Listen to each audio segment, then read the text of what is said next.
Impeccable. Bonjour à tous. Ah, Allô, allô, vous m'entendez? ça marche. Ouais, super. Bonjour à tous, bonjour à toutes et à tous. Ravi de vous accueillir. Donc, je suis avec Patricia Albaz, ravi de te rencontrer. Et comme tu disais tout à l'heure, c'est plus agréable d'échanger en face à face. Tout à fait. Alors, on se voit donc aujourd'hui pour évoquer ton sujet. Oui. Le monter le son un petit peu. On monte un peu. C'est qu'il y a beaucoup de monde dehors aussi. Ouais, on peut pas fermer la porte. On peut pas vraiment porte là, On va parler très fort. Voilà. Alors, donc, le sujet d'aujourd'hui avec toi, hein, c'est Voilà. l'analyse technique pour les traders. Qu'est-ce que tu pourrais nous dire déjà sur toi, te présenter, hein, et ensuite on va plus en profondeur rentrer dans ton sujet. Oui. Très bien. Alors bonjour, je vais essayer de parler un peu fort. Vous m'entendez bien? Oui. Voilà. Alors, on va commencer par... Souvent on me dit comment est-ce que vous avez commencé avec l'analyse technique.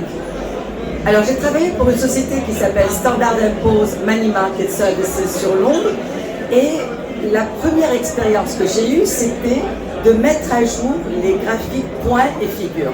Alors j'avais un papier énorme et tous les matins je devais mettre à jour les currencies. Alors à ce moment-là c'était dollar, Deutsche Mark, dollar yen. Et ce que je trouvais qui était intéressant, c'est à quel point ces graphiques de points et figures devenaient importants pour tous les clients en Asie. Alors ils prenaient leurs décisions en base des graphiques qu'ils recevaient. À ce moment-là, c'était tout à fait par fax. Alors là, si je vous montre, je pense qu'on a des... Ton PowerPoint? Oui, des PowerPoint. Alors, juste pour vous montrer. Aujourd'hui, évidemment, si vous voulez voir un graphique point et figure, vous avez toutes les données, vous n'avez pas vraiment à faire le travail, vous appuyez, puis c'est fait. Mais en fait, quand on le faisait à main, on arrivait à avoir vraiment de façon très pointue, quels sont les niveaux importants. Alors là, vous avez par exemple les niveaux de résistance, les niveaux de support. Je trouvais ça qui était très fort sur les graphiques point et figure. Alors voilà, c'est ce qu'on voit ici. Et là, voilà, alors, point et figure, exactement. Alors, lorsqu'on commence à faire l'analyse, on a le choix de graphiques. Alors, on a les 4 types de graphiques ici qu'on peut voir.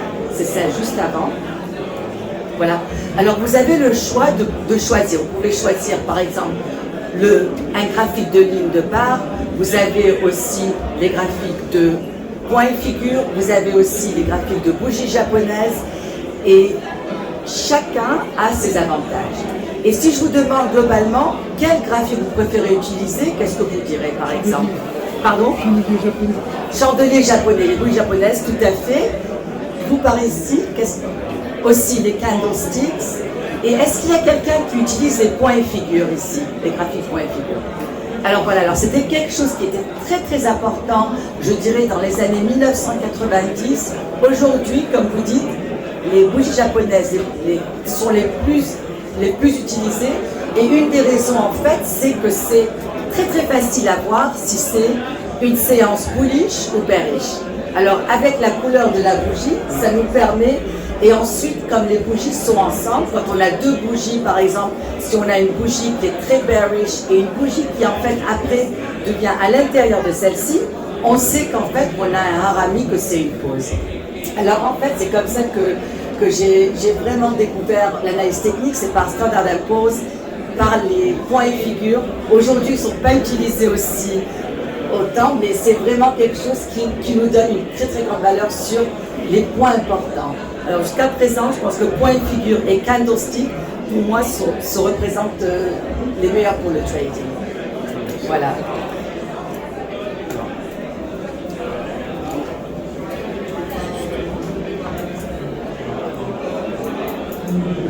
Les 3 théories de Dow.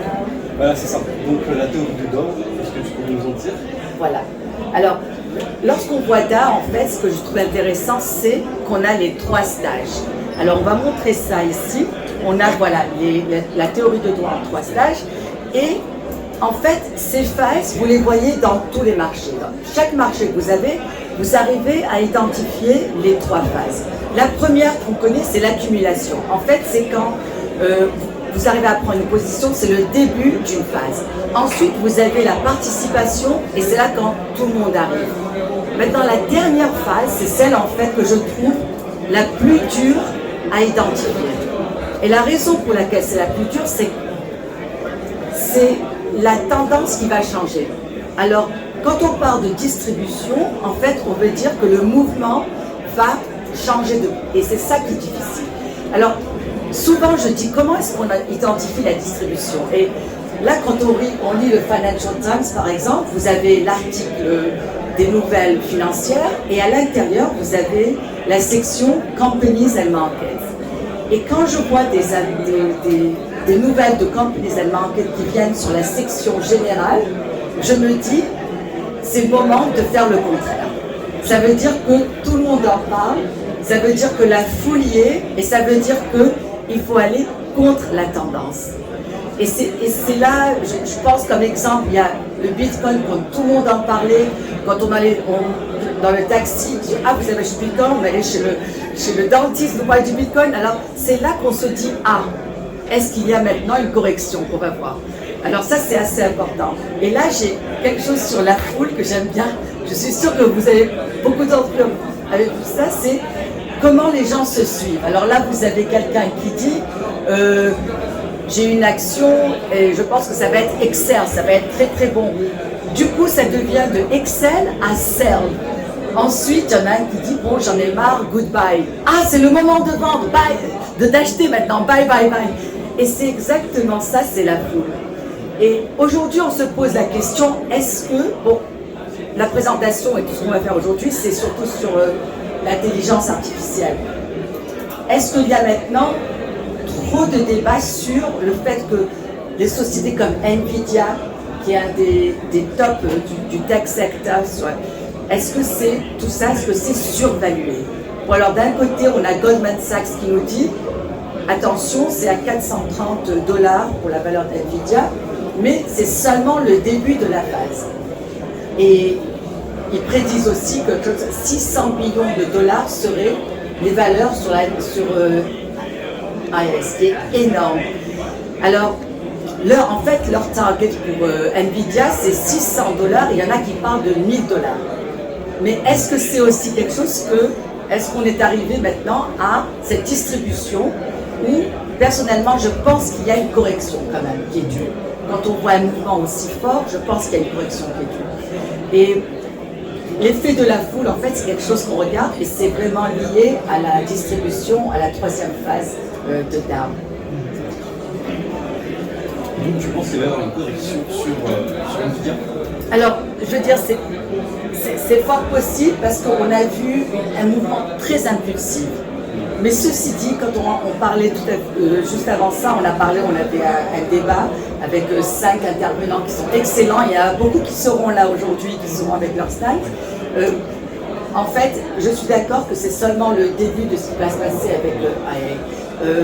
On a Elon Musk, par exemple, qui nous dit attention, il y a beaucoup de craintes pour l'humanité avec ces développements. Et c'est possible en fait. Il faut arrêter. Le développement, c'est trop rapide. Alors, dans ce domaine, je pense qu'il y a une correction qui est due, mais long terme, c'est vraiment le futur, et c'est pour ça en fait qu'on est là pour me tous apprendre plus ici. Tout à fait. Alors, la question suivante, ça va concerner les lignes de tendance. Elles sont importantes pour le long terme et pour le court terme. Qu'est-ce que tu veux dire? Voilà. Alors, quand on passe l'analyse technique, il y en a plusieurs qui disent ah, l'analyse technique, c'est super pour le court terme, mais pour le long terme, ça ne marche pas. Alors, je trouve que ce n'est pas du tout le cas. Le court terme, c'est sûr que c'est important parce que vous êtes un day trader, on veut savoir à quel niveau le marché a ouvert, à quel niveau est-ce qu'il y a une tendance, est-ce que le marché est en range, est-ce qu'on a cassé un niveau important. Mais je pense que le long terme est aussi important. Alors là, je regardais cette ligne de tendance ici sur le sterling dollar.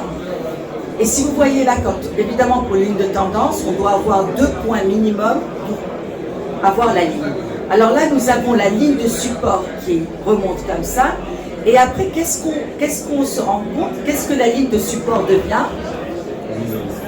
Voilà, la ligne de support devient la ligne de résistance. Ça veut dire deux choses en fait.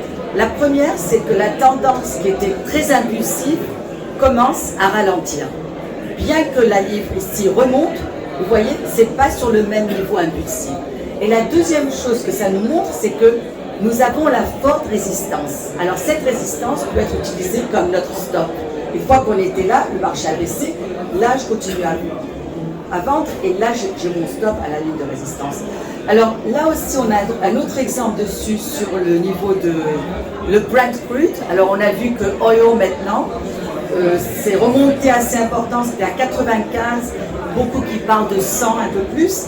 Et là si vous voyez la ligne de résistance qu'on avait depuis même 2007 à peu près, a été touché, on est remonté par-dessus, et après, qu'est-ce que c'est devenu? C'est devenu notre ligne de support, exactement.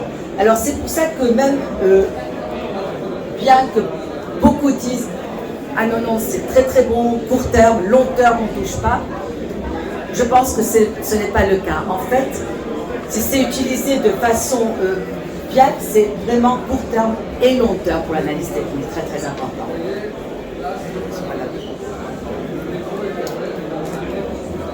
Alors, question suivante, les 7 techs que tu recommanderais sur la S&P 500? Oui, alors, oui, pardon. Ah d'accord, alors oui, voilà, les compagnies tech, les 7 tech compagnies. Les 7 compagnies technologiques que tu recommanderais sur la S&P 500? Alors, ce qui s'est passé en fait, pendant tout ce qu'on a vu depuis le début de l'année, c'est qu'en fait, le S&P 500 a été relevé, mais ils se sont rendus compte que c'est vraiment grâce à 7 compagnies. Alors, on a les compagnies FANG, et en plus, on a Nvidia et on a Tesla. Alors, dans un sens, ça ne représente pas tout à fait, on peut continuer, voilà. Alors, dans un sens, on se demande, c'est les 7 compagnies qui sont en train de faire remonter le S&P 500 et c'est qui contribuent au maximum. Et c'est là qu'on se demande, est-ce qu'il y a trop de survaluation? Et on parle énormément de ça. Par exemple, si on regarde le mouvement de Nvidia et on regarde comment ça est monté comme ça, on se dit, mais vraiment, c'est un mouvement qui est très très impulsif.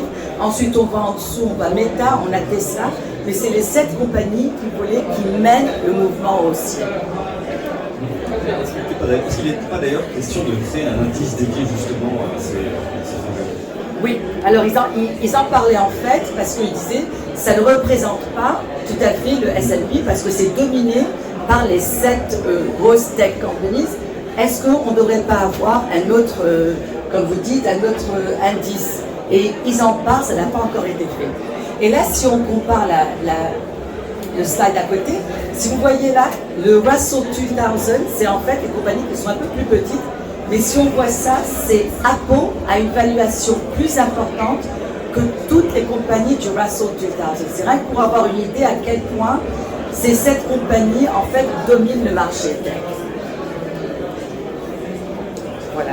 Qu'est-ce que tu pourrais nous dire sur le Brexit? Alors le Brexit, c'est très intéressant parce que évidemment, s'il y a n'importe quel problème, et il y en a très peu qui vont dire, voilà.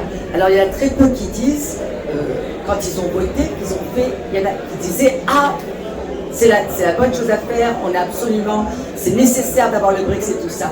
Ce qu'on se rend compte, en fait, on a vu ça depuis fin 2020, début 2021, c'est qu'il y en a de plus en plus qui trouvent que c'était faux de quitter. Alors ils appellent ça le Brexit. Brexit regret. Bon, ça n'avance pas les choses, le fait est qu'ils ont voté. Et je pense que c'est vraiment quelque chose qui a affecté l'économie d'une façon vraiment négative. Niveau Europe, niveau administration, niveau travail, énormément de domaines, ça a été pour moi la fausse décision. Et c'est intéressant de voir que c'est aussi le public qui se dit, bon, on n'aurait vraiment pas dû voter ça. Et c'est l'effet Brexit, je trouve ça que c'est vraiment correct en fait, que c'est quelque chose qui en fait n'aurait pas dû. Et c'est vraiment un truc politique évidemment. Alors, je vais avoir une dernière question avant de laisser la parole au public. Règle d'or et pour notre vie. Voilà. Alors, c'est toujours bien d'avoir des règles d'or, c'est pas toujours aussi facile de les appliquer. Alors là, on en parle les deux. C'est juste après ça, voilà. Alors, on en parlait des règles d'or, on appelle ça AMI. La première, analyse simple. On peut faire une analyse et avoir des lignes partout, des stochastiques, RSI, Bollinger Bands et tout. En fait, moi, ce que j'aime, en fait, c'est une analyse simple. J'aime bien ma ligne de tendance, les bougies japonaises, et si on a quelque chose comme les moyennes mobiles qui me disent qu'on est au-dessus des long termes, 52 semaines, on est au-dessus du short term, peut-être 20 jours. Et pour moi, c'est une analyse, en fait, chacun trouve son propre analyse, c'est une analyse que vous arrivez à gérer. Alors, quand vous prenez une position, vous êtes complètement in charge. Vous savez exactement ce qui se passe. Et c'est là que je dis, parfois, avoir quelques indicateurs et avoir votre stratégie est beaucoup mieux que d'avoir énormément d'indicateurs qui parfois peuvent vous donner des réponses différentes.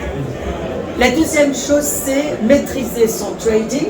Et ce qui est important, c'est le gut feeling, ce que vous ressentez. C'est pas un broker ou un analyste qui est même excellent qui vous appelle et qui vous dit non, non, il faut faire ça. Ce doit être quelque chose entre vous-même qui vous dit je ressens que cette compagnie a eu ça, il y a eu un nouveau manager, je pense qu'il y a quelque chose qui me dit bon, je veux investir.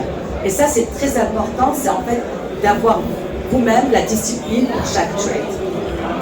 La troisième, la plus importante, c'est-à-dire qu'on est aussi bon que notre dernière trade. Et il y avait en fait des sondages qui ont été faits, des analyses qui ont été faites et qui disent qu'une fois qu'on a eu une très bonne trade, psychologiquement, on est prêt à redonner. Alors il y a quelque chose comme, psychologiquement, je pense qu'on est quelque chose comme 70% d'entre nous, une fois qu'on a eu une trade excellente, on est prêt à perdre un peu.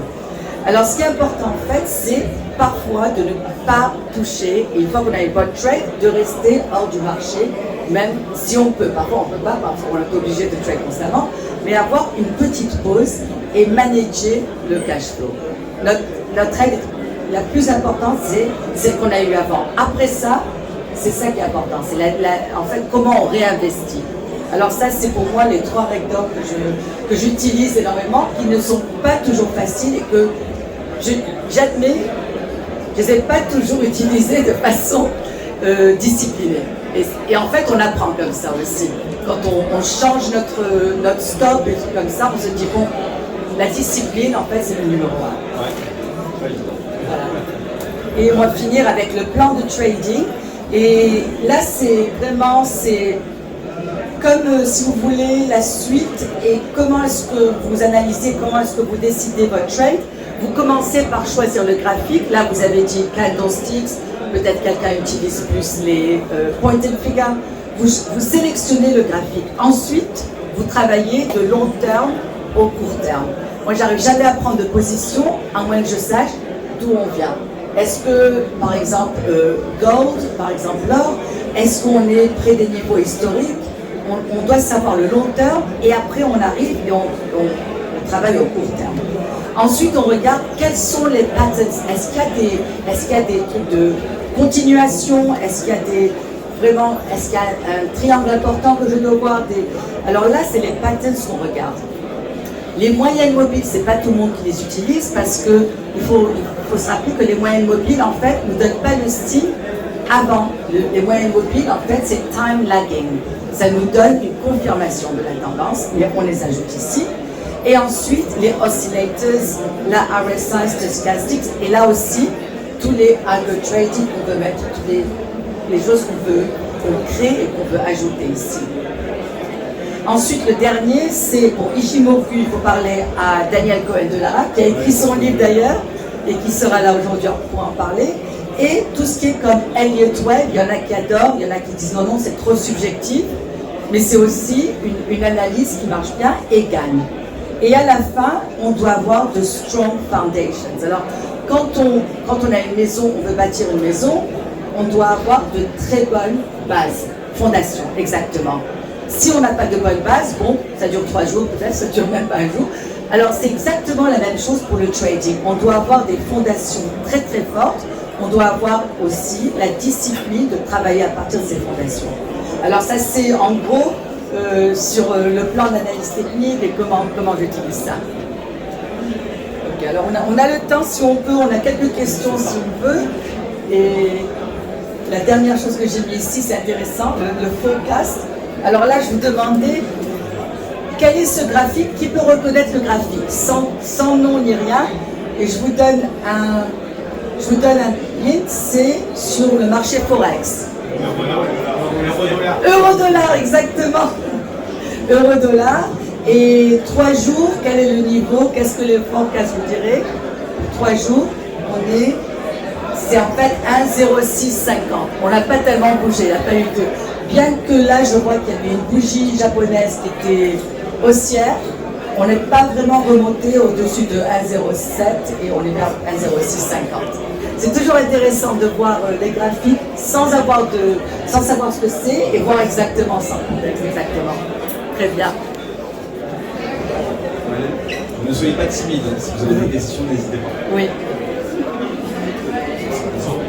Alors c'est un peu simple. Est-ce que vous pensez que l'ordre en flow, c'est plus utile sur le scalping Que la question, pardon? L'ordre en flow, c'est le plus efficace sur le scalping. Ah, d'accord. En fait, je dirais qu'ils sont aussi efficaces les deux. Je ne mettrai pas de préférence sur l'un ou l'autre. Et quel marché est-ce que vous voyez quand vous regardez les marchés? C'est finance ou c'est indice? Ah, crypto et forex. Ok. Alors c'est intéressant parce que le crypto, on a eu une petite remonte récemment. Voilà. Ça remonte un petit peu. Il y a toujours en fait, pour le crypto, il y a toujours le côté, c'est le futur, et le côté de certaines banques, on ne touche pas ça. Mais ce qu'il y a eu récemment, les 2 dernières années, il y a eu énormément de banques qui disaient avant, on ne veut pas toucher ça, qui disent nos clients nous demandent. Alors en fait, ils ont maintenant un desk, exactement. Voilà, ETF, et ils ont un desk qui se concentre que sur ça. Et je pense que c'est une bonne chose. On n'y croit pas, c'est là.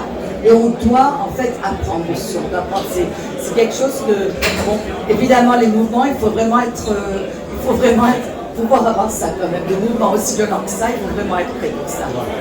Voilà. Autre question? Oui. Tout à l'heure, vous parliez d'analyse technique et vous disiez que c'est aussi important en long terme qu'en court terme. Et vous avez montré les trendlines. Est-ce que vous avez un retour d'expérience sur l'importance ou non d'inclure sur les bougies japonaises les mèches? Est-ce qu'on prend les mèches ou est-ce qu'on prend le corps des bougies? Ah d'accord, oui, c'est intéressant ça. Alors, c'est-à-dire quand vous lissez les bougies japonaises, qu'est-ce qui est important? C'est le corps ou les mèches? Voilà. Alors, voilà, c'est marrant parce qu'il y en a qui en fait le font à partir du body. Mais moi je pense que c'est important de le faire des mèches, parce que les mèches en fait c'est le plus haut et le plus bas. Alors si je fais une ligne de tendance, c'est obligatoire que ça touche le bas de la mèche. Ça c'est intéressant. Et aussi en fait, il y en a qui adorent les bougies japonaises, il y en a qui disent, bon, le seul problème c'est qu'on ne peut pas avoir la bougie jusqu'à la clôture. Alors c'est la clôture du marché qui nous donne le body, le corps de la bougie, l'ouverture et la clôture. Alors il y en a qui veulent en fait à dire c'est pas assez qui ne donne pas assez de signes, il faut vraiment attendre la clôture. Mais irrespective, je trouve que c'est vraiment une analyse excellente. D'autres questions? On arrête là. On arrête là, c'est bon? Voilà. Très bien. Merci à tous. Merci à toi, Patricia. Merci beaucoup Rachid et bon trading, et j'étais ravie d'être parmi vous. Merci. Merci à vous.